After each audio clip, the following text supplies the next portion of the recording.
Terus terang yang datang ke masjid itu rata-rata orang baik. Betul. Kayaknya betul Ustaz. Ya insya Allah ana berbaik sangka. Karena banyak orang yang nggak datang ke masjid. Nah, tugas antum menyampaikan kepada orang yang tidak datang ke masjid. Antum semua punya kawan, punya keluarga.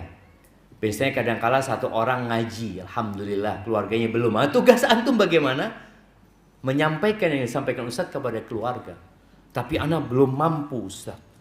Lu antum bukan disuruh ceramah. Cuma disuruh menyampaikan. Tahu namanya menyampaikan itu? Oh tadi Ustadz ngomong gini, selesai. Kalau kemudian dia tanya, kalau gini hukumnya apa? Wallahu a'lam, mana nggak tahu. Ya apa-apa, antum menyampaikan. Itu namanya menyampaikan. أعوذ بالله من الشيطان الرجيم بسم الله الرحمن الرحيم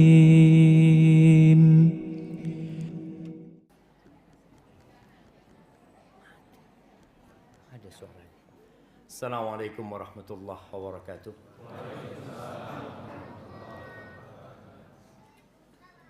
Alhamdulillah alladzi bini'matihi tatimmus salihat. Segala puji bagi Allah Jalla Jalaluh yang telah memberikan nikmatnya kepada kita, dan karena nikmatnya kebaikan-kebaikan menjadi sempurna.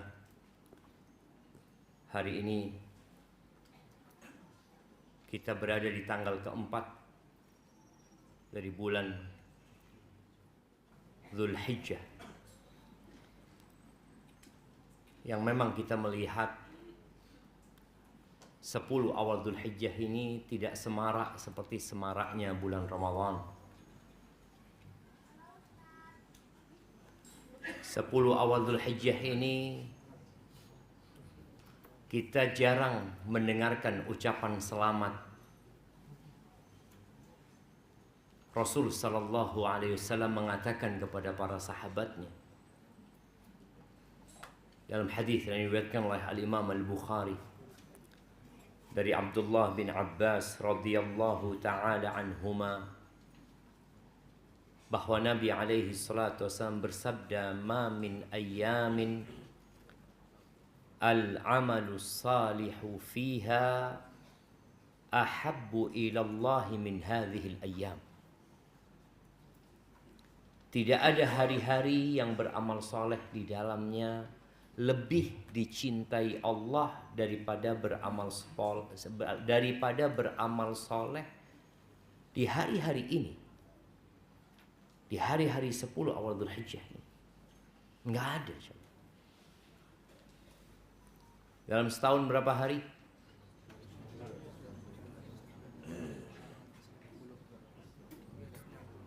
Dalam setahun berapa hari?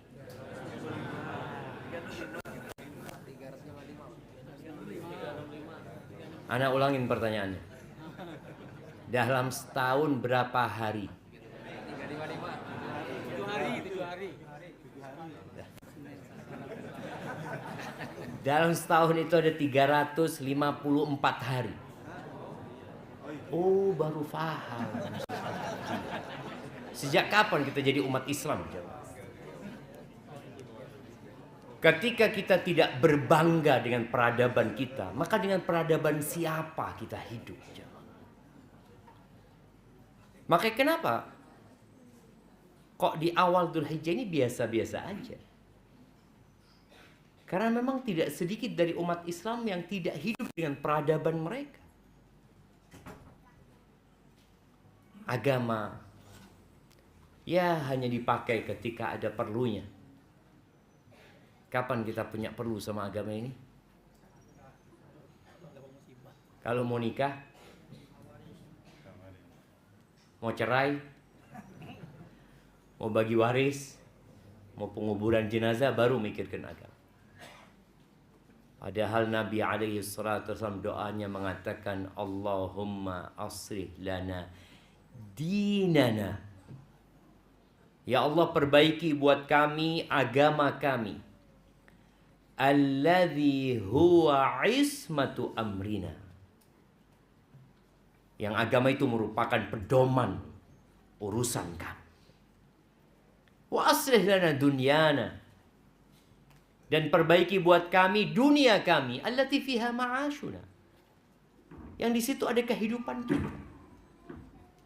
Jadi kalau bicara dunia, ya coba kita bekerja, dapat usaha untuk akhirat kita. Tatkala agama kita kesampingkan, seperti tadi, ketika ditanya berapa hari dalam setahun, kita akan mengatakan 365 hari. Karena itulah yang kita pelajari ketika kita sekolah. Iya, karena sekolah berpatokan kepada kalender Hijriah. Kepada kalender Masehi. Kalau sekolahnya berpatokan kepada kalendernya Imlek, kalendernya orang Cina, ya akan berbeda. Ketika sekolahnya berpatokan kepada kalender Jawa, semua punya loh kalender itu jamaah. Semua. Tapi kita nih umat Islam. Maka tolong ingatkan kepada dirimu, kalau antum bercermin ya, antum lihat, antum katakan anta muslim. Iya, ana muslim. Dan kita bangga menjadi muslim. Maka di awal Dzulhijjah ini tadi tidak ada hari-hari dari 354 hari yang lebih baik dari 10 hari ini. Nggak ada. Sampai para sahabat ketika mendengarkan Nabi SAW mengatakan itu, mereka bertanya, walal jihadu fi sabilillah ya Rasulullah. Apakah jihad di jalan Allah itu tidak bisa menandingi beramal soleh di 10 awal Dzulhijjah? Karena taunya sahabat, zirwatu sanamil Islam, puncak dari pengorbanan seorang dalam agamanya ini adalah berjihad. Ketika dia mengorbankan jiwa, raga, dan hartanya. Kita hari ini datang mengorbankan apa? Waktu kita. Sebagian mungkin mengorbankan hartanya untuk datang ke tempat ini. Tapi jihad itu mengorbankan semuanya. Waktu, energi, keluarga ditinggal. Dan dia juga nggak tahu apakah dia bisa balik lagi atau tidak. Maka para sahabat bertanya, apakah jihad di jalan Allah juga tidak bisa ditandingi dengan beramal soleh di 10 awal Dzulhijjah? Kata Nabi SAW, walal jihadu fi sabilillah. Jihad pun tidak dapat menandingi beramal soleh di 10 awal Dzulhijjah. Bayangin. Terus kita santai. Hidup kita seperti kemarin. Seperti sebelum masuk awal Dzulhijjah. Nggak ada perubahan. Sebagian kita itu tetap aja gitu. Kajian ya biasa kajian.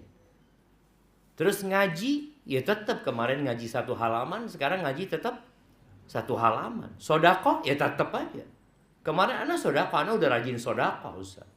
Ana Jumat biasanya sedekah 1 juta. Masuk 10 awal Dzulhijjah ya tetap 1 juta. Kenapa seperti itu? Padahal orang itu kalau tahu, ya kalau tahu ya. Kalau tahu ada diskon besar-besaran, apa yang antum lakukan? Gratis ongkir. Cuma gratis ongkir aja antum ribut. Bali mumpung gratis ongkir. Padahal nggak perlu gitu kadang-kadang. Illa rajul, yang nggak bisa ditandingi beramal soleh dengan beramal soleh di 10 awal Dzulhijjah itu hanya satu kondisi. Ketika seorang keluar dari rumahnya, bimalihi wa nafsih, dia keluar dengan hartanya, berjuang di jalan Allah dengan jiwa raganya. Kemudian dia meninggal dunia di medan perang. dan tidak ada yang kembali hartanya. Berarti kalau mujahidnya itu menang dan pulang, beramal di 10 awal Dzulhijjah tetap lebih utama. Kalau mujahidnya itu pulang dan cacat seumur hidup, tetap beramal di 10 awal Dzulhijjah lebih utama. Waktu kita tinggal 6 hari. Maka usahakan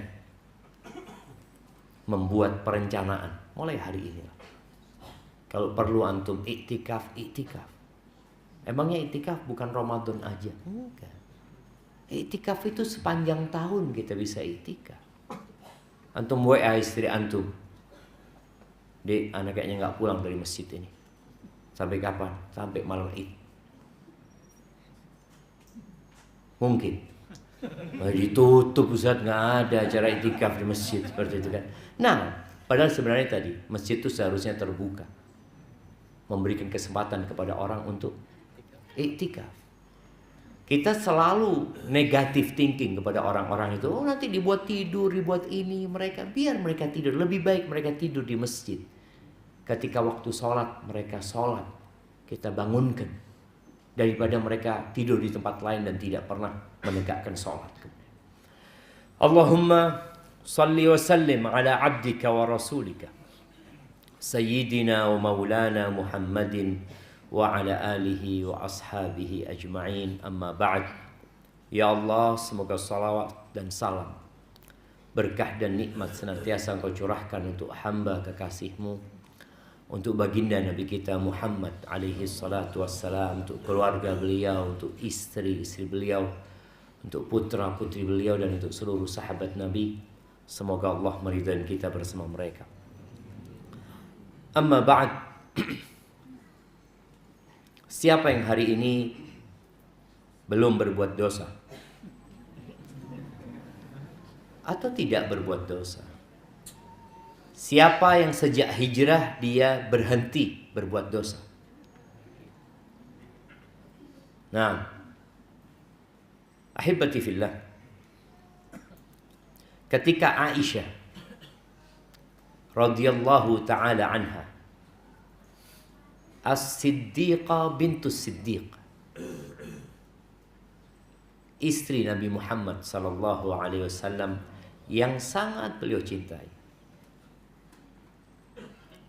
beliau mengatakan kepada suaminya Rasulullah sallallahu alaihi wasallam, "Ara'aita in adraktu ayya lailatin lailatul qadar?" Bagaimana pendapatmu ya Rasulullah kalau aku dapat malam Lailatul Qadar? Aku baca apa? Subhanallah syama. Kata Nabi alaihi salatu wassalam, "Quli Allahumma innaka afuwun tuhibbul afwa fa'fu anni." Di malam Lailatul Qadar disuruh minta ampun. Di malam terindah sepanjang masa itu malam Lailatul Qadar. Ada satu malam di 10 akhir Ramadan. Hanya ada satu malam yang lebih baik dari 1000 bulan. Itu kalau dapat itu, engkau minta ampun sama Allah. Minta maaf, katakan Allahumma innaka afuwun tuhibbul afwa fa'fu anni. Ya Allah, sesungguhnya Engkau Maha Pemaaf, Engkau cinta dengan maaf, maafkan aku ya Allah. Secara tidak langsung Nabi alaihi salatu wasallam mengajarkan kepada Aisyah, itu kesempatan besar engkau untuk minta maaf sama Allah, karena engkau banyak dosanya. Itu istri Nabi sallallahu alaihi wasallam. Bagaimana dengan bapaknya? Bapaknya Aisyah radhiyallahu taala anha, yang dijamin masuk surga. Yang Nabi alaihi salatu wasallam mengatakan, tidak ada seorang pun yang pernah berbuat baik kepada kami melainkan kami sudah balas, illa Abu Bakar, kecuali Abu Bakar Allah yang akan balas dia. Dari baiknya Abu Bakar. Kalau bicara ibadahnya jangan ditanya. Pernah Nabi alaihi salatu wassalam mengatakan di majlis bersama para sahabatnya, Man asbaha minkumul yawma sa'iman. Siapa yang pagi ini puasa? Kata Abu Bakar, ana. Tanya lagi, siapa yang hari ini sedekah kepada fakir miskin? Kata Abu Bakar, ana. Tanya lagi yang ketiga, siapa yang hari ini membesuk orang sakit? Kata Abu Bakar, ana. Tanya lagi, siapa yang hari ini mengantarkan jenazah? Kata Abu Bakar, ana. Nabi tanya, dijawab. Majtama'na fi mri'in illa dakhalal jannah. Tidaklah hal-hal itu terkumpul di satu orang, melainkan orang itu akan masuk surga. Abu Bakar kalau sedekah jangan ditanya. Umar hanya mampu setengahnya. Ingin mengingatkan kembali kalau bicara sedekah, antum jangan pernah melihat yang diberikan, tapi lihatlah yang disisakan. Antum sedekah 100.000, banyak gak 100.000? Tapi antum tinggal 1 M. Sedikit lah.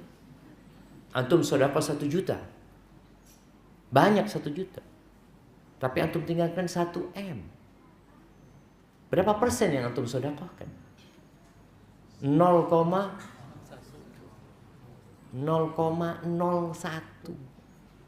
Sedikit, nggak sampai 1% gitu.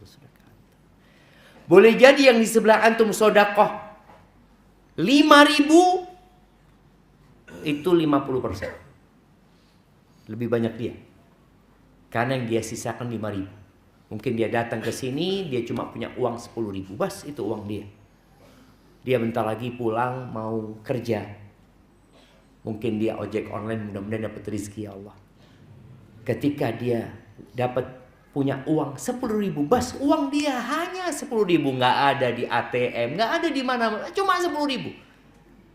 Alhamdulillah bensin sudah ada, kata dia. Kemudian dia sedekahkan 5.000.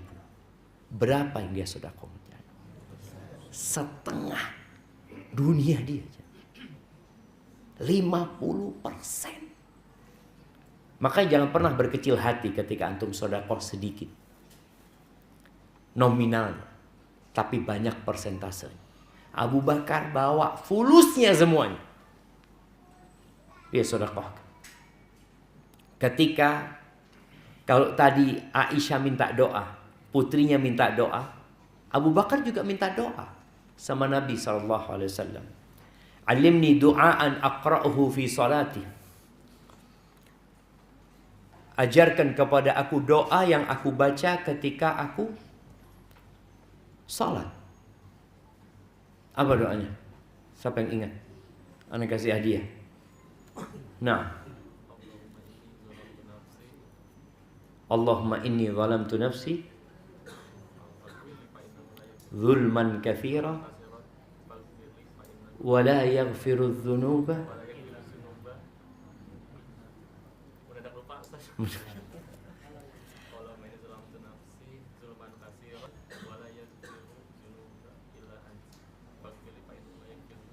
faghfirli.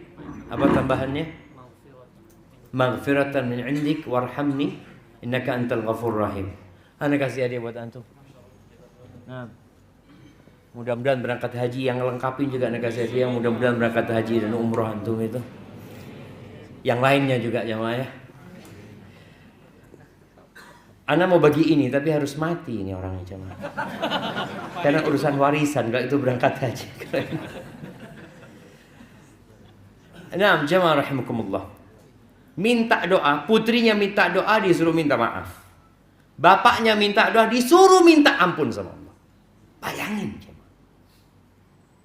Disuruh mengatakan Allahumma inni zalamtu nafsi zulman katsira. Abu Bakar, Abu Bakar kau ini yang dijamin masuk surga. Masuk surga Abu Bakar itu. Tapi disuruh baca doa, ya Allah sesungguhnya aku menzalimin diriku dengan kezaliman yang banyak. Itu Abu Bakar. Bagaimana dengan kita? Yang sebagian kita mengatakan, Ustadz anak ini setelah hijrah banyak tertimpa musibah, Ustaz. Banyak cobaan dan ujian. Apa dikarenakan dosa-dosa anak yang masa lalu, Ustaz? Anak katakan sama dia, emangnya antum sudah berhenti berbuat dosa? Iya. Antum bicara dosa antum cuma yang lalu. Sejak antum hijrah sudah nggak ada dosa antum. Nol. Sudah jadi orang baik antum. Nggak pernah menyentuh dosa. Abu Bakar jemaah. Disuruh mengatakan aku menzalimin diriku dengan kezaliman yang banyak. Maka ketika antum mengatakan musibah datang silih berganti, boleh jadi karena dosa masa lalu dan dosa sekarang. Dosa sekarang. Kita nggak berhenti berbuat dosa. Maka kenapa Nabi SAW mengajarkan itu kepada Abu Bakar? Itu pesan buat kita semuanya. Untuk tidak ujub dengan dirinya. Tidak merasa sudah soleh, sudah baik. Ana mungkin sudah sekarang jadi panitia kajian. Ana udah nggak riba. Alhamdulillah. Tapi bukan berarti antum bersih dari dosa. Banyak dosa kita. Wala yaghfiru dzunuba illa anta. Dan tidak ada yang bisa mengampuni dosa kecuali Engkau ya Allah. Faghfirli. Ampuni aku ya Allah. Maghfiratan min indik. Ampunan dari sisi. Warhamni. Kasihi aku ya Allah. Jadi sama sekali nggak ada bangga dengan perbuatannya, bangga dengan kesolehan dan perjuangannya, bangga dengan pengorbanan, nggak ada. Dan itu yang harus ditanamkan di diri kita, bahwa kita punya dosa banyak. Innaka antal ghafur rahim. Sesungguhnya Engkau Maha Pengampun dan Maha Pengasih. Ahibati fillah, dosa itu ada 3 macam. Dosa yang tidak diampuni. Dosa yang Allah tidak akan tinggalkan. Ada dosa yang Allah akan ampuni. Dosa yang tidak diampuni kita tahu namanya syirik. Makanya kalau ada satu permasalahan, kemudian para ulama menjelaskan itu bisa mengantarkan kepada kesyirikan atau itu kesyirikan, lalu antum mendengarkan, tapi ada ulama lain yang mengatakan nggak apa-apa, antum tinggalkan. Karena beresiko kita kalau ngerjakan itu. Kalau ternyata itu kesyirikan, kita nggak akan pernah diampuni sama Allah. Yang kedua, dosa yang Allah tidak akan tinggalkan, dosa yang berkaitan dengan manusia. Kita ini kadang-kala menyakitin pasangan hidup kita, tapi kita merasa itu nggak dosa. Bapak-bapak sering disakitin sama istrinya? Ana tanya lagi. Bapak-bapak sering disakitin sama istrinya?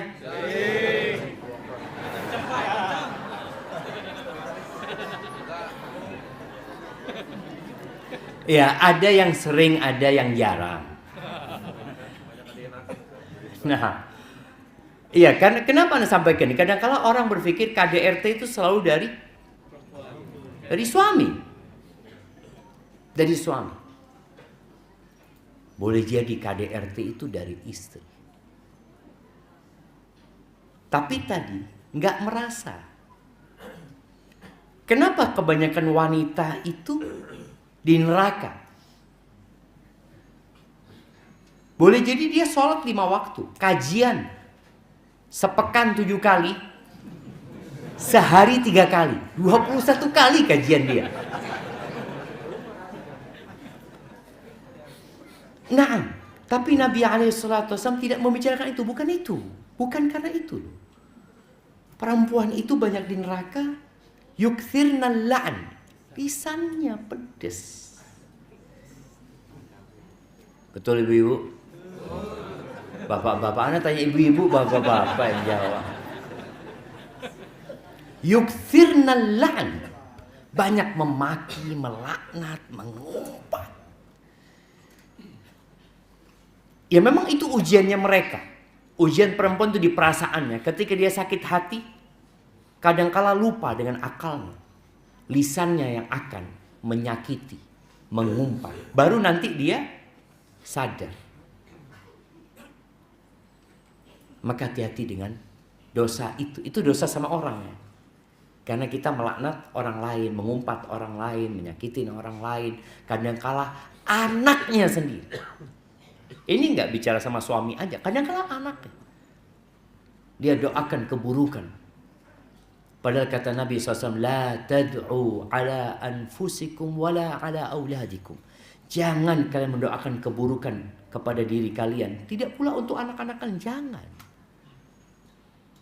Orang itu, ya namanya hidup ujian. Kadang-kala dia disakiti sama anaknya. Anaknya nggak nurut. Ada anaknya mungkin yang membantah. Yang akhirnya orang tua nggak kuat kemudian mengeluarkan kata-kata yang tidak seharusnya dia keluarkan. Itu penyakit pertama. Yang kedua, wayakfurnal ihsan. Dia kufur sama pasangan hidupnya dengan kebaikan-kebaikannya. Kufur dia. Akan ada hisabnya pada hari kiamat. Sama juga. Ada suami-suami yang suka memaki istri. Dia tidak menjalankan tugasnya dengan baik dan benar. Tidak memenuhi hak-hak istrinya. Ingat, itu dosa gak akan ditinggalkan sama Allah. Artinya urusan sesama manusia Allah akan selesaikan. Dosa yang ketiga yang urusan sama Allah. Selain dosa syirik, Allah kalau mau ampuni, ampuni. Gak ada urusan sama orang. Allah akan ampuni. Tapi kalau sudah sama manusia, gak bisa. Sampai Allah akan tegakkan keadilan. Buat binatang. Nanti akan ada domba-domba yang bertanduk. Yang menanduk kawannya yang gak punya tanduk, Allah akan tegakkan keadilan. Semua akan merasakan keadilan. Maka bicara dosa tadi hendaklah kita memperhatikan. Kemudian dosa itu ada dua, kalau dilihat dari sisi besar dan kecilnya. Ada dosa besar dan ada dosa kecil. Dosa besar itu jadi kecil kalau kita tobat dan beristighfar. Dosa kecil itu bisa jadi besar kalau kita terus-terusan dan tidak berhenti. Kalau antum lihat gunung itu kumpulan kerikil sebenarnya. Ada orang karena sudah ngaji pinter, sudah bisa memilah-milah antara dosa besar dan dosa kecil. Dia sudah pintar, oh ini dosa kecil, amanlah. Dosa kecil. Tahu-tahu sudah semasjid. Dosa kecil, jangan. Nabi SAW di hadis yang diriwayatkan Imam Ahmad mengatakan, Iyyakum wa muhaqqaratiz dzunub. Kalian hindarin dosa-dosa yang diremehkan. Fa innama mathalu muhaqqiratiz dzunub, permisalan dosa-dosa yang diremehkan tadi, dosa kecil yang diremehkan, kamathali qaumin nazalu batna wadin faja'a dha bi'ud wa ja'a dha bi'ud. Seperti orang satu kafilah yang mereka singgah di perut sebuah lembah. Lalu mereka mau masak. Yang ini membawa satu ranting, yang ini bawa satu ranting, kemudian mereka bikin api, hatta hamalu ma andaju bihi khubzahum. Mereka kumpulkan kayu-kayu yang bisa digunakan untuk membakar dan memasak roti mereka. Kita bisa dibakar di neraka dengan dosa-dosa kecil itu. Kemudian Nabi SAW mengatakan, wa inna muhaqqaratidz dzunub mata yu'khad biha sahibuha tuhliku. Dosa-dosa yang diremehkan itu kapan Allah menghukum pelakunya, binasa dia. Maka hati-hati. Kalau kita setelah ngaji kita sudah pinter, kita udah faham, jangan diteruskan. Siapa yang gak berbuat dosa? Semua berbuat dosa. Tapi hendaklah segera bertaubat kepada Allah Azza wa Jalla. Nabi SAW dalam hadis riwayat Tabrani mengatakan, ma min abdin mu'minin illa walahu dzambun. Tidak ada satupun hamba yang beriman melainkan dia punya dosa. Dosanya dua modelnya. Dzambun ya'taduhul faina ba'dal faina. Ada dosa yang dia kerjakan kemudian dia berhenti, dia kerjakan, dia berhenti, dia kerjakan, dia tobat. Ada model kayak gitu. Wa dzambun huwa alaihi muqim la yufariquhu hatta yufariqad dunya. Ada lagi model kedua dosa yang dia kerjakan terus dia mukim di sana di dosa itu, dan dia tidak tinggalkan dosanya sampai dia meninggalkan dunia. Ada. Tapi semua berbuat dosa, modelnya gitu cuma. Innal mu'min khuliqa mufattanan. Orang beriman itu diciptakan difitnah sama Allah, dikasih ujian. Jadi iman ini berdampingan dengan fitnah, dengan ujian. Ketika antum beriman kayak tadi orang yang hijrah, akan datang ujian kepada dia. Innal mu'mina khuliqa mufattanan tawwaban nasiya. Tapi dia suka bertobat gitu loh.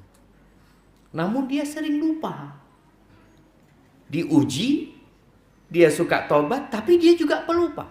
Makanya kenapa kajian ini diadakan? Kenapa khutbah Jumat itu tiap pekan? Terus diingatkan. Karena tadi, mukmin itu pelupa. Idza dzukira dzakara. Kalau diingatkan, dia jadi ingat. Sadar dia. Oh iya. Oh iya. Maka perlunya kita hadir kajian itu walaupun kita sudah tahu.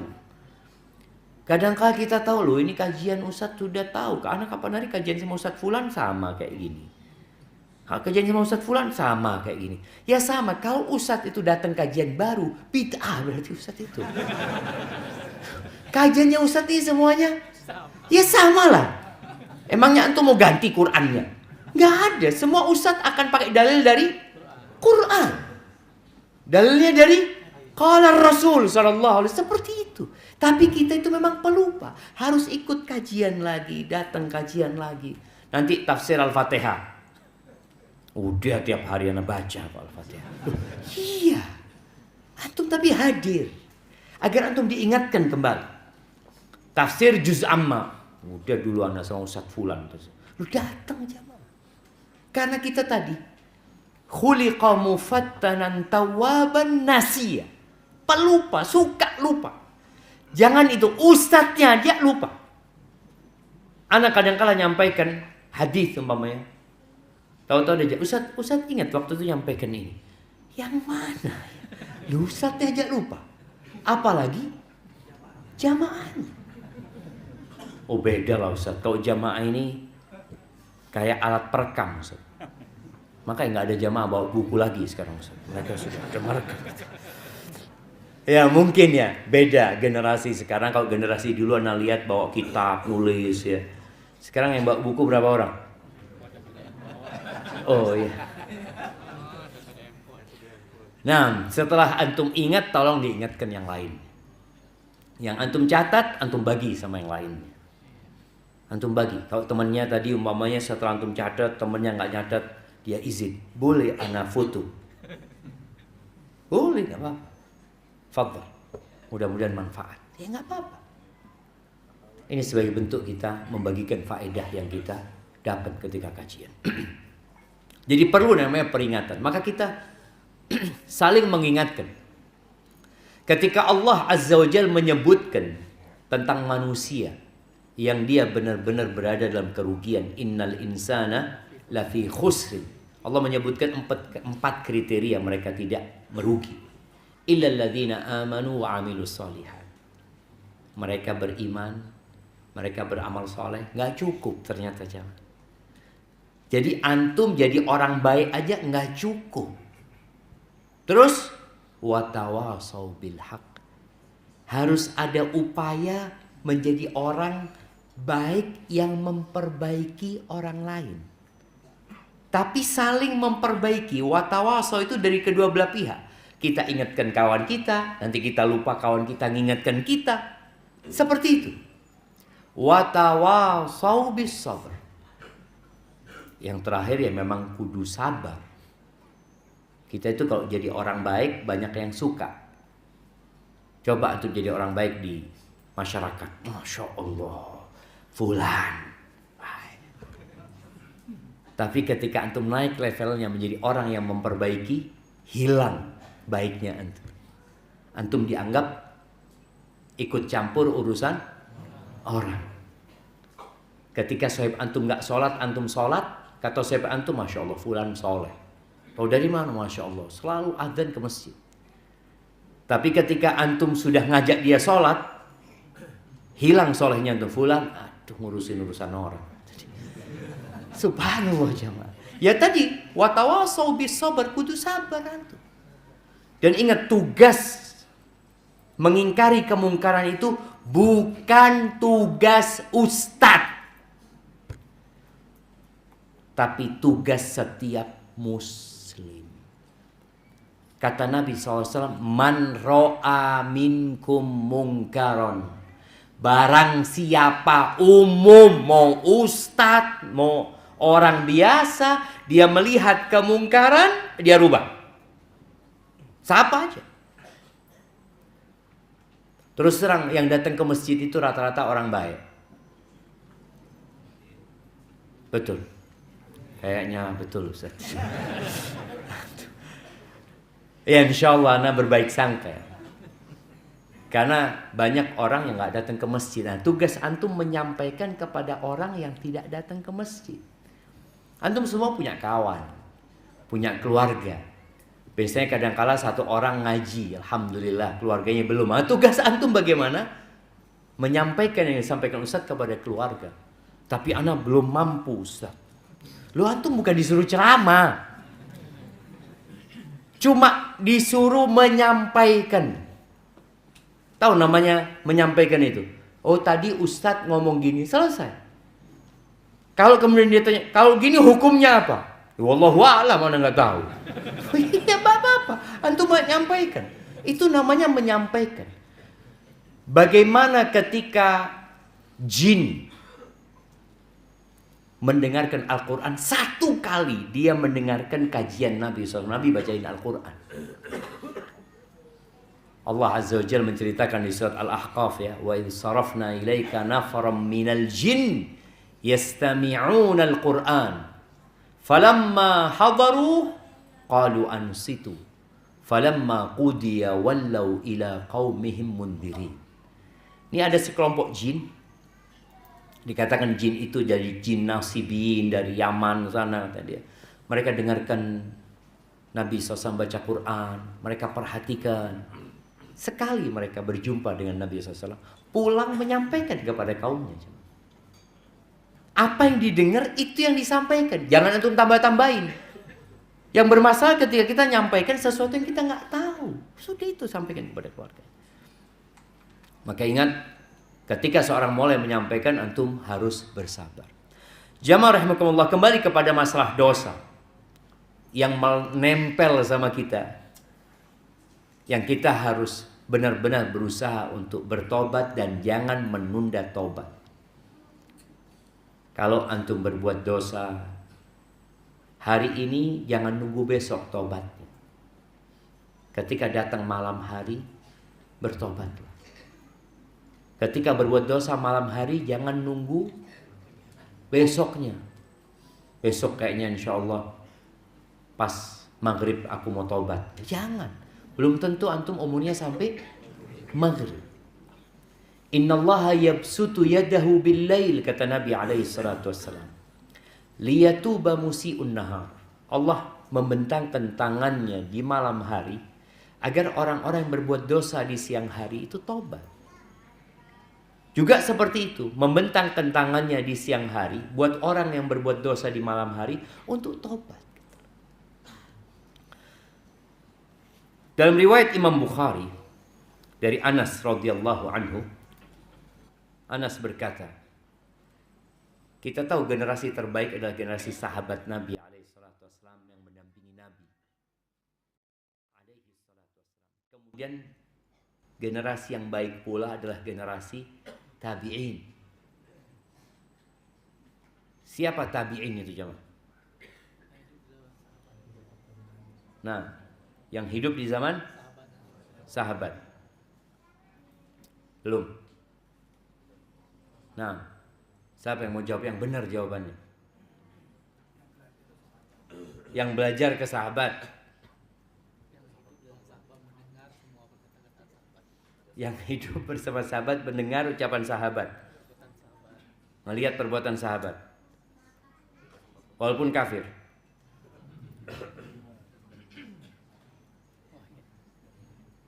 Nah, berarti dia yang beriman, melihat sahabat, itu disebut tabi'in. Tapi beriman. Sebagaimana sahabat itu adalah yang hidup di masa Nabi SAW, melihat Nabi, beriman. Soalnya Abu Jahal juga sejaman sama Nabi SAW, melihat Nabi SAW, mendengar dari Nabi SAW. Dengar, Abu Jahal itu dengar Quran langsung dari Nabi SAW. Apakah kemudian jadi sahabat? Enggak. Barakallahu fikum. Anda kasih hadiah buat antum. Warisan, nanti bagi-bagi warisan antum. Iya. Ini Anas berkata kepada tabi'in. Anas sahabat. Dia mengatakan, innakum la ta'maluna a'malan hiya adaqqu fi uyunikum minasy-sya'r. Kalian sesungguhnya kalian benar-benar melakukan perbuatan-perbuatan yang dalam pandangan kalian perbuatan itu dianggap kalian remeh, bahkan lebih remeh daripada, lebih kecil, lebih tipis daripada rambut. Inna kunna la na'udduha ala ahdi Rasulillah sallallahu alaihi wasallam minal mubiqat. Sedangkan kami di masa sahabat, di masa hidupnya Nabi alaihi salatu wasallam, menganggap perbuatan-perbuatan yang kalian anggap remeh itu termasuk dosa-dosa besar yang dapat menghancurkan manusia. Kalau itu di zamannya tabi'in, bagaimana dengan zamannya kita? Antum bisa melihat yang namanya pinjol itu dianggap tidak dosa.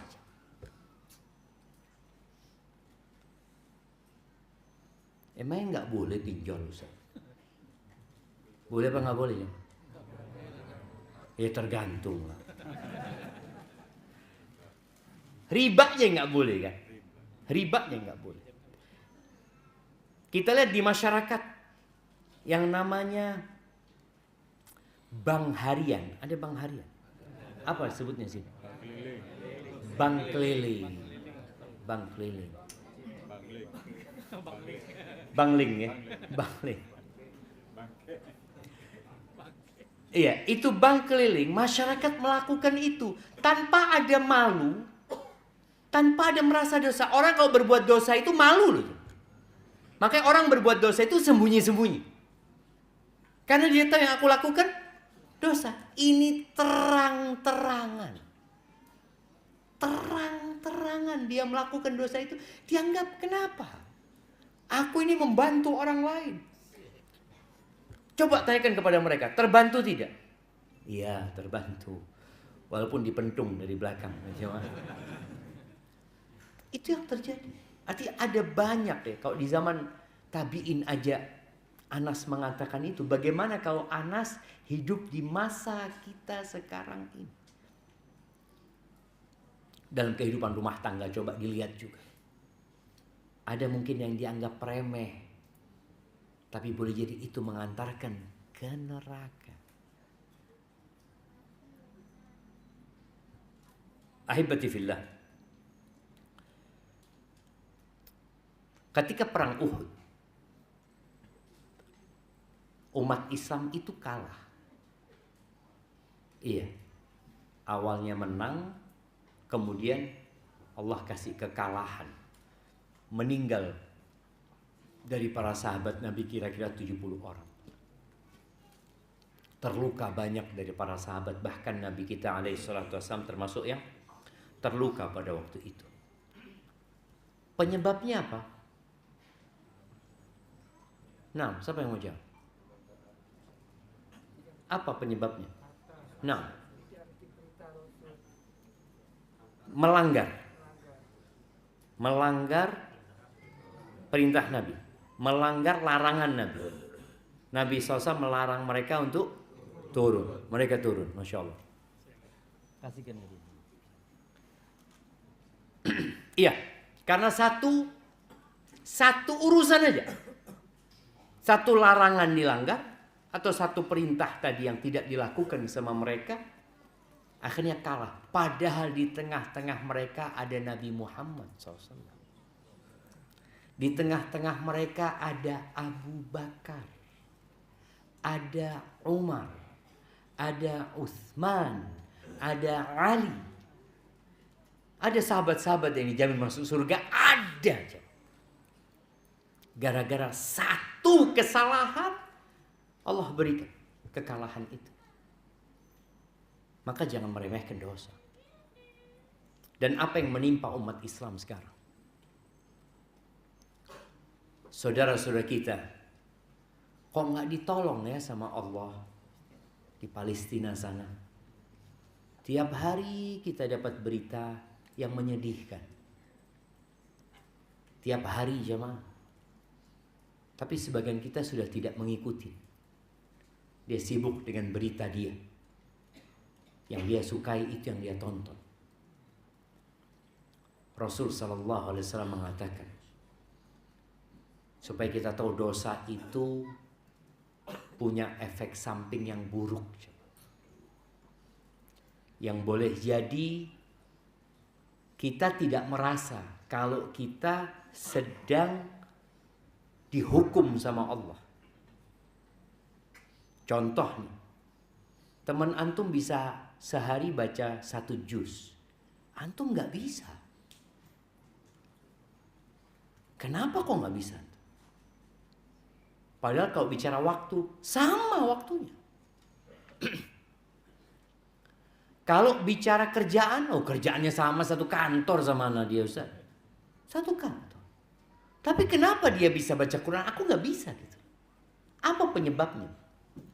Ada ibu-ibu mungkin yang secara rumah tangga ada pembantu. Pembantunya bisa baca 1 juz, majikannya nggak bisa. Oh iya Ustaz, banyak urusan Ustaz. Yang pembantu urusannya apa? Antum bisa lihat. Kenapa itu terjadi? Sebagian orang itu dihukum tapi nggak merasa dihukum. Di antara dampak dosa itu terhalanginya seseorang dari berbuat kebaikan. 10 awal Dzulhijjah seharusnya berlomba-lomba dalam kebaikan, kita santai. Di waktu mustajab berdoa, orang berdoa, kita nggak doa. Ada apa sama kita? Tadi boleh jadi dosa-dosa kita. Makanya tatkala ada seorang yang datang kepada Hasan al-Basri atau Abdullah bin Mas'ud, yang dia mengatakan, aku ini kepingin sholat malam. Aku sudah siapin air untuk berwudu.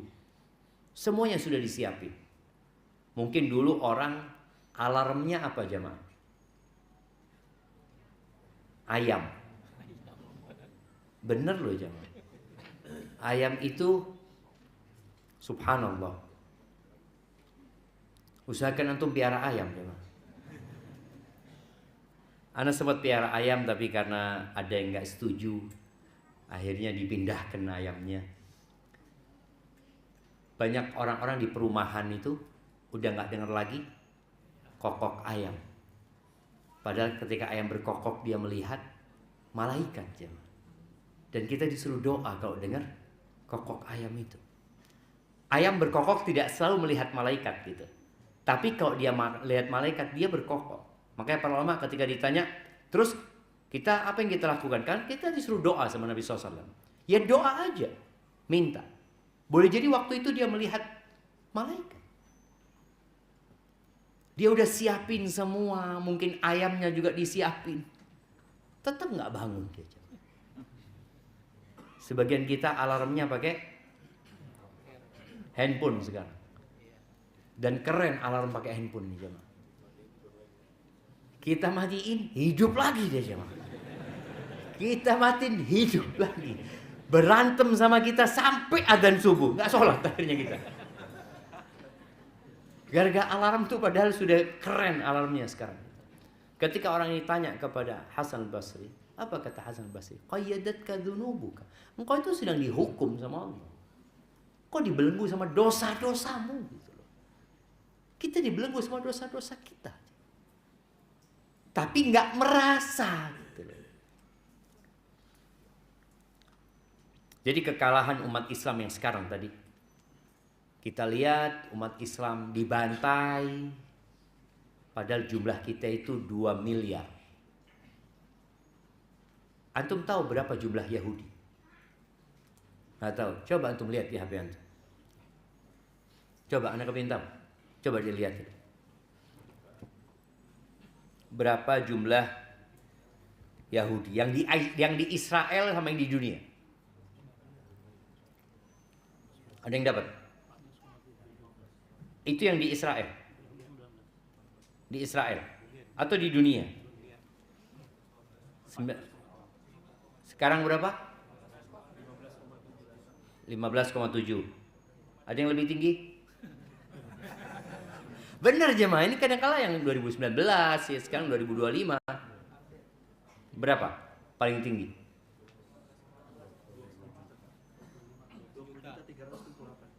2025. 20 juta. Anggap 25 juta. Bisa menghinakan 2 miliar. Bayangin. Makanya ketika Nabi SAW mengatakan nanti kalian akan dikeroyok sama umat-umat itu. Sebagaimana orang kalau mau makan itu saling memanggil. Ayo kita bantai. Ayo kita habisi. Sahabat bertanya kepada Nabi alaihi salatu wassalam, awa min qillatin nahnu yawma itu. Kita dikeroyok, dihabisi, dihinakan itu karena jumlah kita sedikit. Kata Nabi alaihi salatu wassalam, bal antum yawma idzin katsir. Banyak jumlah kalian pada waktu itu. Dan kita lihat sekarang nih ya, 2 miliar menghadapi 20 juta. Nggak bisa berbuat apa.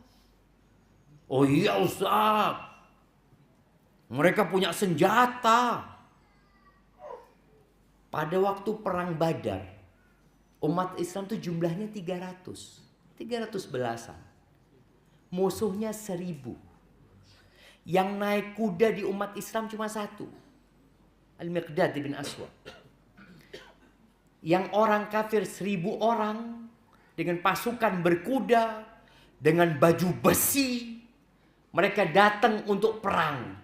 Yang 300 ini datang untuk menghadang kafilah. Tapi kenapa Allah menangkan? Karena yang memenangkan itu memang Allah. Bukan karena jumlah, bukan karena persenjataan, sama sekali. Maka Allah katakan, iyansurkumullah fala ghalibalakum. Kalau Allah memenangkan kalian, tidak ada yang bisa ngalahkan kalian. Nggak ada. Wa iyakhdhulkum, tapi kalau Allah mau menghinakan kalian, Allah al-khudlan itu nggak ditolong. Kalau Allah tidak menolong kalian, faman yansurukum min ba'di, siapa yang akan nolong kalian? Siapa? Makanya kemarin ada sebuah pertanyaan dari jamaah di Australia. Dia mengatakan di sana itu banyak demonstrasi dilakukan sebagai bentuk protes terhadap Israel. Ya, yang demo ya non muslim, muslim misal, ikut macam-macam. Gimana sih? Apakah boleh kita ikut? Ana sampaikan. Kenapa saudara-saudara kita dibantai sama Israel? Bukankah mereka umat Islam? Bukankah mereka di atas kebenaran? Bukankah Allah berjanji akan menolong? Kenapa Allah nggak menolong kita? Kita perlu introspeksi diri kita. Jangan-jangan kita penyebab saudara-saudara kita dibantai. Tapi tadi kita ini nggak sadar. Kita berpikir dengan seperti itu kita membela saudara kita. Enggak. Nabi SAW mengatakan, "Idza tabaya'tum bil 'ayna wa raditum biz zara wa akhadtum adnab al baqar wa taraktumul jihad sallatallahu alaikum dhullan la yanzi'uhu." Kalau sistem jual beli kalian riba yang terselubung, dan kita tahu Yahudi itu mengkaji Al-Quran, dia tahu bahwa umat Islam ini selama ini menang karena Allah menolong mereka. Bagaimana Allah tidak menolong umat Islam? Dan mereka tahu awal-awal yang melariskan riba ini siapa? Yahudi. Dan mereka dilaknat. Allah sebutkan dalam Al-Quran, wa aklihimur riba wa qad nuhu anhu. Mereka makan riba dan sudah dilarang. Akhirnya mereka dilaknat sama Allah SWT. Mereka dibinasakan. Allah nggak nolong Yahudi. Mereka adalah umatnya Nabi Musa pada waktu itu. Nggak ditolong sama Allah Azza wa Jalla ketika mereka melakukan pelanggaran. Dan mereka ingin itu terjadi sama umat Islam. Bagaimana umat Islam makan riba sehingga Allah tidak nolong. Dan itu yang terjadi sekarang. Kalau sistem kalian riba yang terselubung, orang kalau sudah riba ini berarti cinta dunia. Kalian sibuk dengan pertanian kalian, dengan peternakan kalian. Semua ingin mengamankan posisi duniawi. Dan kalian tinggalkan jihad, maka Allah akan menimpakan kepada kalian dzullan. Ingat, yang menimpakan siapa? Allah, bukan Israel. Oh, tapi Israel kan salah. Iya, Israel itu kalau antum tahu, nabi mereka bunuh. Kok bayi-bayi? Nabi. Mereka bunuh Nabi Yahya. Mereka bunuh Nabi Zakaria. Dibunuh Nabi itu. Mereka gak suka sama nabinya, dibunuh sama mereka. Maka kalau mereka melakukan itu sekarang, wajar, memang seperti itu kerjaan mereka. Kitanya yang gak wajar membiarkan itu terjadi. Kita yang gak wajar. Gara-gara tadi dosa kita. La yanzi'uhu. Allah gak akan cabut kehinaan itu. Gak akan dicabut sama Allah. Sampai kapan? Hatta tarji'u ila dinikum. Sampai kalian kembali kepada agama kalian. Maka ini usaha kita kembali kepada agama. Baik. Di antara bentuk kembali kepada agama, yang kadangkala kita sudah merasa kembali kepada agama, tapi belum. Nabi SAW mengatakan, La tadkhulul jannah hatta tu'minu. Kalian gak akan masuk surga sampai kalian beriman. Wala tu'minu hatta tahabbu. Dan kalian tidak akan dikatakan beriman sampai kalian saling mencintai. Afala adullukum ala syai'in idza fa'altumuhu tahabbtum. Kalian mau nggak aku kasih amalan yang kalau kalian kerjakan kalian akan saling mencintai? Apa kata Nabi SAW? Afshus salam bainakum. Tebarkan salam di antara kalian. Ana mau tanya sekarang. Nah, antum yang baju kotak-kotak. Iya. Antum kenal sama ini kanan antum? Iya. Yang di kiri? Kenapa nggak kenal? Oh, tadi sudah ngaji. Yang depan? Enggak juga kan? Taib, Anda mau tanya sama yang lainnya. Antum baju putih. Iya, kenal sama yang di kiri antum.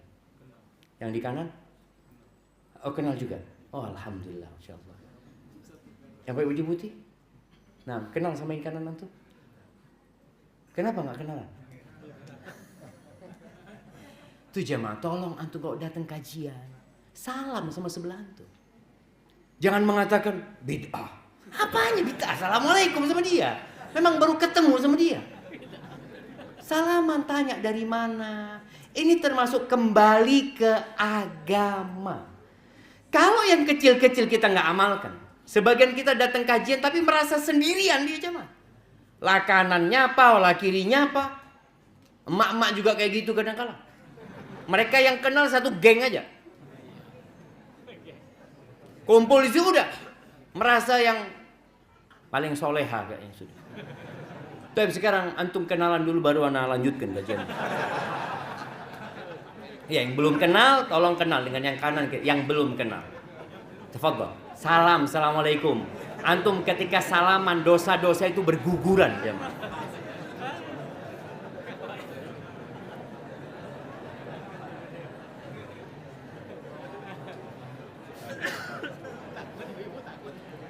Ibu-ibu sudah kenalan?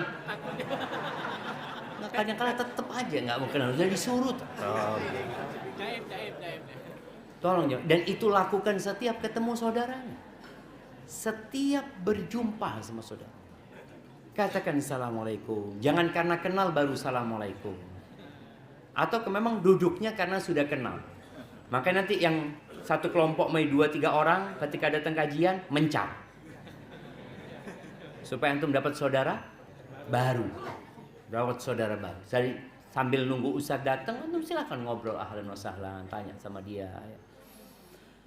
Baik jamaah, kembali kepada dosa. Tadi Allah tidak akan mencabut dosa itu sampai kita kembali kepada agama kita. Kemudian di antara dampak buruk dosa itu kita nggak bisa mencerna ilmu atau nggak bisa belajar ilmu. Orang bisa datang pengajian, ketika kajian bisa nyatet, bisa faham, ini tidur. Kenapa seperti itu? Loh ada jemaah. Pulang orang itu dapat ilmu, kita dapat apa? Tapi dapat berkahnya loh saya. Insya Allah yang datang kajian itu tidur-tiduran pun masih dapat berkahnya jemaah. Akan dikatakan kumu maghfuran lakum, kalian silahkan bangkit dalam kondisi diampuni dosanya. Tapi antum terhalang dari ilmu. Ada orang yang memang niat nuntut ilmu pun enggak. Itu boleh jadi karena dosa. Kadangkala tetangga masjid, ada pengajian di masjid yang enggak pernah datang. Sibuk. Ketika antum nonton handphone mungkin. Ketika ada kajian ustadz dilewatin. Antum bisa lihat kajian ustadz? Oh, enggak lah. Boleh jadi karena dosa. Tapi kalau enggak bermanfaat, yang cuma ketawa-ketawa ini itu, wah. Maka antum lihat boleh jadi karena dosa.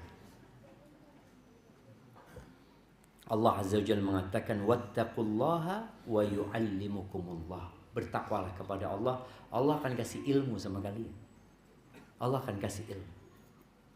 Kemudian kita ingat Imam Syafi'i ketika dia mengatakan kepada gurunya, syakautu ila waqi'in su'a hifdhi fa arsyadani ila tarkil ma'asi wa akhbarani bi anna al-ilma nurun wa nurullahi la yu'tahu 'asi. Aku pernah ngeluh sama Waki. Aku kok susah belajar ya. Hafalan-hafalan cepat hilang. Sebagian kita itu mungkin ngelihat ya, orang lain sudah hafal juz amma. Anak umur 60 tahun nggak sampai juz amma. Ya kan nggak wajib Ustaz. Loh iya. Kita bukan bicara wajib, kita bicara mencari sebuah kemuliaan dan kehormatan. Orang nanti di akhirat itu akan disuruh baca Quran. Kalau antum punya Quran, baca Quran. Suruh baca. Derajatmu itu di akhir ayat yang kau baca. Ada orang susah Ustaz, anak itu ya Allah susah menghafal Ustaz. Ya sudah, tinggalkan maksiat. Enggak Ustaz, jangan suudzon sama anak. Anak memang karena sudah tua. Loh subhanallah jemaah. Ada perempuan umur 60 tahun baru mulai menghafal Quran. Umur 63 sudah hafal 30 juz. Kok bisa dia? Lalu antum mengatakan anak sudah tua, sudah nggak mungkin. Terus alasan itu kita buat agar kita tidak mendapatkan kehormatan. Jangan lagi dilakukan. Berusaha, boleh jadi memang karena dosa-dosa kita. Waktu kita sama orang 24 jam. Makanya kadang-kala MC mengatakan ya untuk mempersingkat waktu, nggak ada waktu bisa dipersingkat gitu. 24 jam jadi 23 jam gitu, nggak ada. Tetap segitu waktu itu jemaah. Ya tetap waktu itu seperti itu. Pakai tadi kalau antum mengatakan enggak, waktunya dia berkah, waktunya kita enggak berkah. Itu masalah. Dan penyebabnya dosa. Ada dosa yang kita lakukan. Kemudian di antara dampak buruk dosa ini dihalangi dari rizki. Gimana sih Ustadz ini? Ana lihat orang-orang tetangga ana sholat enggak, tapi fulus. Ana yang soft pertama Ustaz, Allahu Akbar. Besok nggak tahu mau makan apa. Ingat, rizki itu pada hakikatnya yang bermanfaat buat kita. Ada orang uangnya banyak, tapi nggak bermanfaat buat dia. Jadi azab buat dia. Makanya ketika Nabi SAW berbicara tentang harta, manusia mengatakan mali, mali. Manusia mengatakan hartaku, hartaku ya. Lalu Nabi SAW mengatakan hartamu itu yang kau makan itu milikmu, kemudian jadi kotor. Yang kau pakai kemudian sampai usang, jadi dipakai sampai usang. Tapi kalau dipakai ditaruh ya disimpan, belum tentu milikmu. Boleh jadi milik anaknya, boleh jadi milik ahli waris, dan yang kau sodakohkan. Adapun sisanya fatarikuhu linnas, punya orang. Maka tadi ada orang yang dihalangi dari rizki gara-gara dosa. Nggak bisa memanfaatkan rizkinya dalam ketaatan kepada Allah Azza wa Jalla. Padahal fulus banyak. Seharusnya dia bisa punya rumah di surga, tapi nggak punya juga. Ternyata uangnya dibelikan untuk kemewahan yang kurang berguna sama dia. Ada lagi yang mungkin beli tas, yang biasa beli tas siapa? Tunggu jamaah. Iya, yang biasa beli tas ibu-ibu. Tolong kalau beli tas baru, kalau punya yang baru, yang lama dikeluarin. Itu jadi rizki. Karena yang dikeluarkan itu yang jadi milik dia. Kalau yang dia pakai, dia simpen, belum tentu milik dia. Tahu-tahu milik ahli warisnya. Nah, sayang gitu. Engkau nggak punya apa-apa. Yang kau sedekahkan biasanya yang jelek-jelek. Ya, kebanyakan kita itu kalau sudah jelek, bismillah sudah. Bagikan kata dia. Loh, tolong. tadi rizki, dia halangi dari rizki gara-gara dosa yang kita lakukan, sehingga kita tidak dapat manfaat dari harta yang kita miliki. Atau boleh jadi seret rizkinya memang. Allah mengatakan, "Waman yattaqillaha yaj'al lahu makhrajan wa yarzuqhu min haitsu la yahtasib." Barang siapa yang bertakwa kepada Allah, Allah akan kasih solusi dari semua masalah dia, dan Allah akan kasih rizki dari arah yang tidak disangka-sangka. Sekarang ini di negeri kita sedang terjadi badai PHK. Nggak sebanyak waktu COVID sih, tapi banyak yang di PHK. Apa solusinya? Ya bertakwa kepada Allah. Pintu rizki itu bukan hanya bekerja. Kita ini memang sejak SD itu diajarin untuk rajin belajar, untuk nurut, sampai SMP, SMA, kuliah, tujuannya jadi apa? Jadi pegawai. Jadi disekolahkan untuk jadi pekerja. Jadi pendidikan itu untuk mencukupi kebutuhan tempat-tempat kerja ini, industri. Pintu rizki itu bukan hanya bekerja. Ada banyak pintu rizki. Di antara pintu rizki yang paling utama tadi bertakwa kepada Allah Subhanahu wa taala. Bertawakal kepada Allah, ya. Kemudian memperbanyak istighfar. Banyakin aja istighfar, minta ampun sama Allah Subhanahu wa taala. Kemudian usaha dikerjakan. Usaha itu tadi nggak harus kerja sama orang. Boleh jadi antum usaha sendiri. Anak seneng banget tadi ketika lewat sini, kanan kiri jualan semua ngomong. Ini suaranya sampai nggak ke mereka? Hah? Sampai keluar? Oh alhamdulillah gitu ya. Ya usahakan jangan sampai yang di sana nggak dengar kajian gitu loh. Cuma ngitung fulus doang dia. Yang dikhawatirkan mereka nunggu ini kok nggak bubar-bubar kajian. Baru jadi fulus tuh kalau bubar gitu kan, seperti itu. Maka alhamdulillah kalau mereka dengar, semoga buat jadi manfaat buat mereka juga. Tadi pintu rizki itu banyak. Di antaranya adalah memperbanyak istighfar, bertobat kepada Allah Subhanahu wa taala. Kemudian di antara dampak buruk dari dosa itu adalah ruwet urusan. Rumit. Dipersulit urusan kita. Jadi ketika antum melihat kok sulit, ya sudahlah antum hamparkan sejadah, antum duduk istighfar, minta ampun sama Allah Subhanahu wa taala. Kadang-kala sebagian kita itu ketika rumit urusannya, ketika dikasih penyakit yang nggak kunjung sembuh, dia langsung mengatakan, anak pernah dengar Ustadz menyampaikan bahwa musibah turun itu salah satunya untuk mengangkat derajat.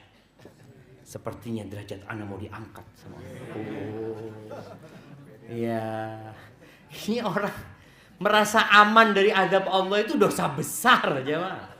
Dosa besar.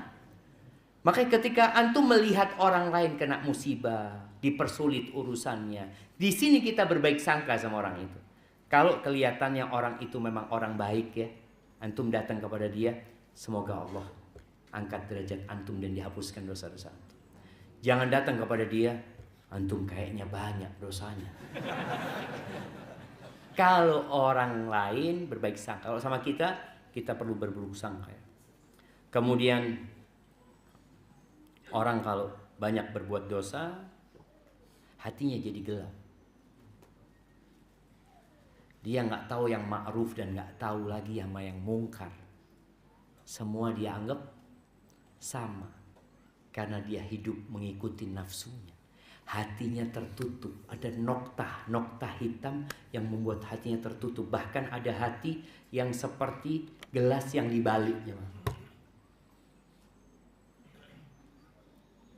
Antum kalau datangkan satu mobil tangki untuk memasukkan air ke sini, Kira-kira setelah berapa mobil tangki air akan masuk?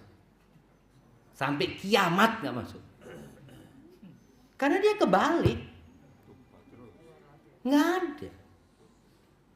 Hati itu kalau terus kita berbuat dosa, awalnya hitam-hitam, bisa hati itu kebalik. Sehingga tadi ustadz didatangkan, sejuta ustadz didatangkan, nggak akan dengar. Maka jangan sampai hati kita ditimpa kegelapan, sehingga Allah Subhanahu wa ta'ala mempersulit hidayah untuk masuk dan mempersulit ketaatan buat diri kita. Dan dosa itu melahirkan dosa, sebagaimana ketaatan melahirkan ketaatan. Antum kalau sudah berbuat ketaatannya, insya Allah terus akan taat lagi, taat lagi, taat lagi. Ketika antum di rumah, karena sekarang ana lihat godaan di rumah itu jauh lebih besar daripada di jalanan. Ya boleh jadi ungkapan ana salah. Karena antum di rumah itu dengan adanya handphone sekarang, bisa ke jalanan, bahkan bisa nyebrang pulau, nyebrang benua, antum di rumah. Kalau dulu orang mau berbuat maksiat itu keluar rumah, dulu ada istilahnya cuci mata. Nah, apa? Hah? JJS. Oh, JJS. Sekarang masih ada. Iya, jalan-jalan sore momennya tadi kan. Ada JJP. Jalan pagi. Nah, iya, anak pernah jalan-jalan sekali jamaah sama istri sama anak-anak. Anak-anak minta ke alun-alun di Jember lah. Mana? Kita dari Jember, masa Bandung?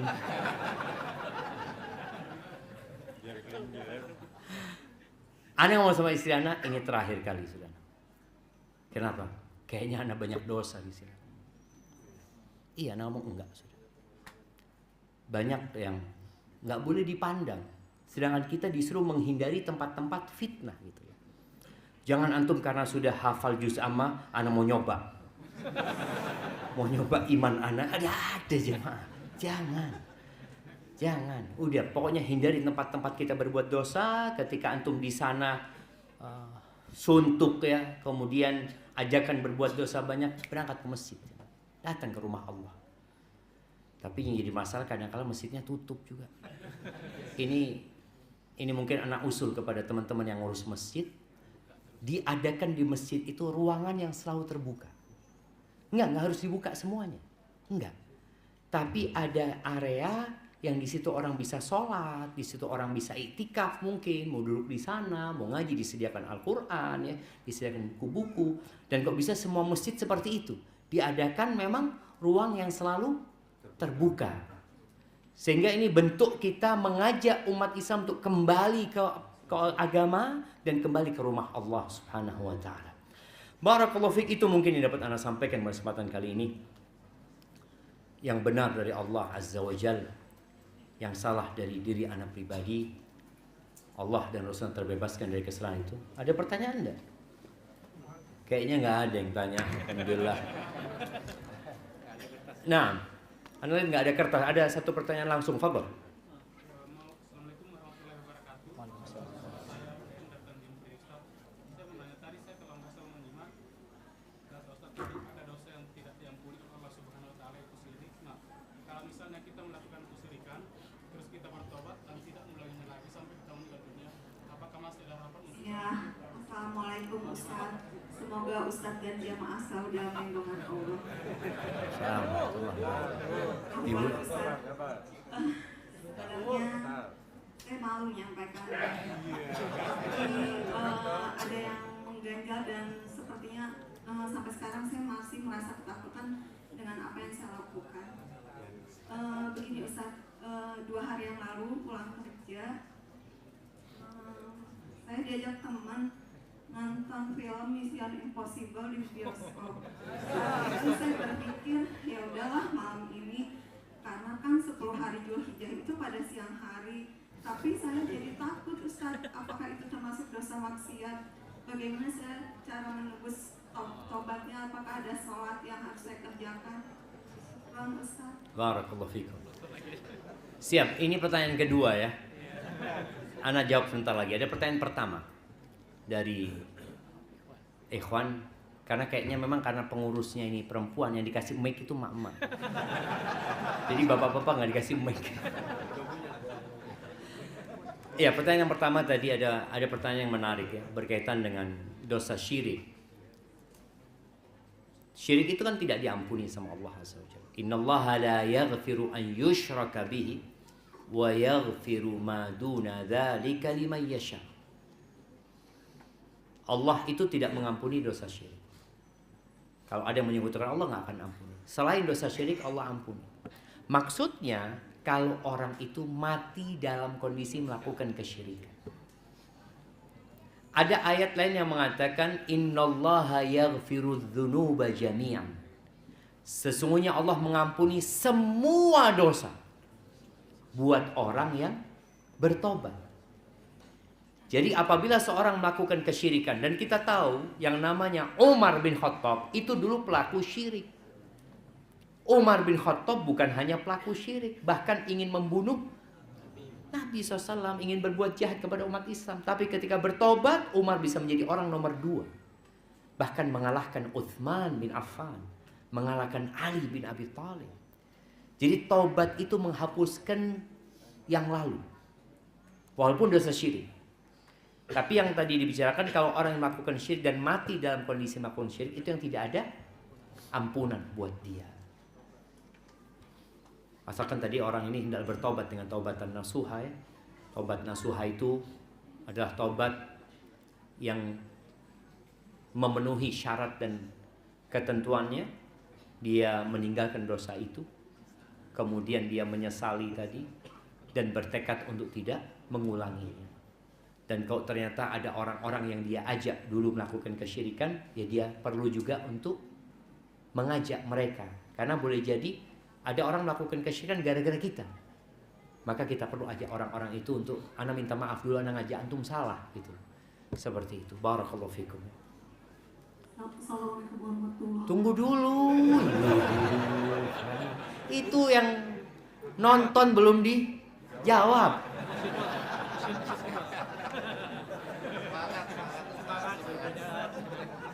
Nah, baik, berkaitan dengan pertanyaan kedua tadi. Ya memang Anda tadi sampaikan bahwasanya 10 awal Dzulhijjah ini dianggap biasa. Dianggap tidak istimewa. Karena memang boleh jadi penyebab pertamanya kecintaan kepada dunia. Karena orang kalau sudah cinta sama dunia, seperti kejadian perang Uhud itu, kenapa kok sahabat turun dari bukit pemanah itu? Allah Azza wa Jalla mengatakan, minkum man yuridud dunya wa minkum man yuridul akhirah. Sebagian kalian ambisinya dunia.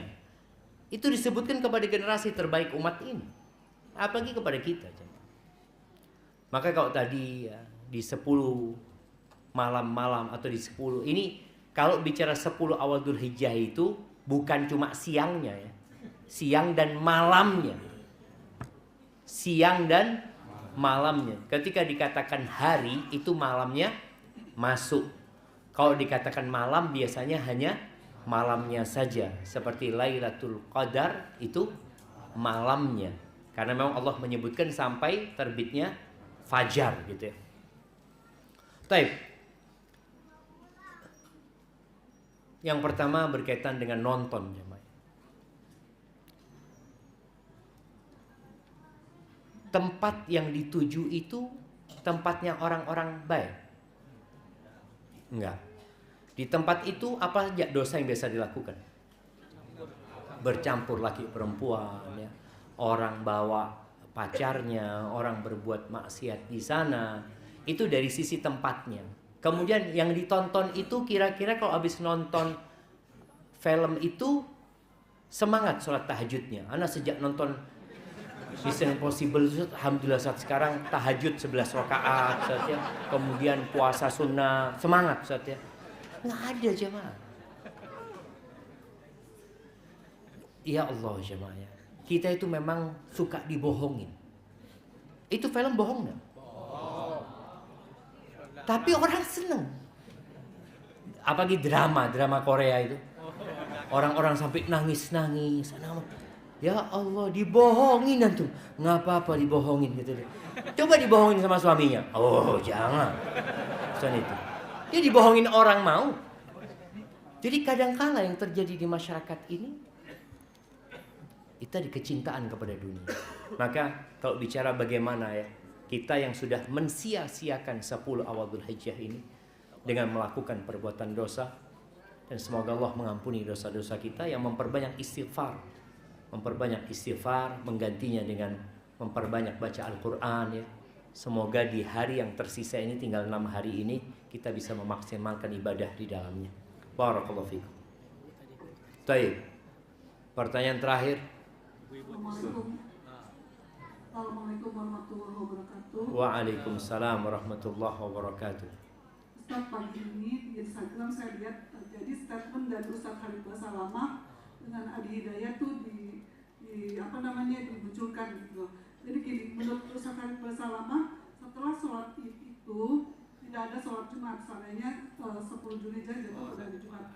Sementara menurut Ustaz Khalid Hidayat, kalau sholat Id itu kan sunnah, sementara sholat Jumat itu wajib. Jadi sholat Jumat itu tidak boleh ditinggalkan. Sebenarnya yang benar yang mana Ustaz ya?